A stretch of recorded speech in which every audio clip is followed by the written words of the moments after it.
Welcome back to the channel. Don't forget to like, share, and subscribe my channel. Today we are explore how to create a business workspace brand image fix using adaptive wide angle in Photoshop. I open Photoshop and load a creative workspace image. I pause because workspaces reflect business culture.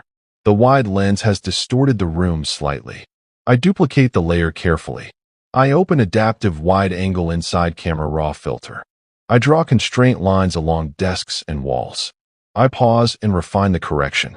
I zoom in to inspect laptops, boards, and branding zones. I adjust scale gently. I zoom out and feel balance return. Now I add business brand text and align it cleanly. The final image feels modern, organized, and business ready. Thank you for watching. Keep practicing and let your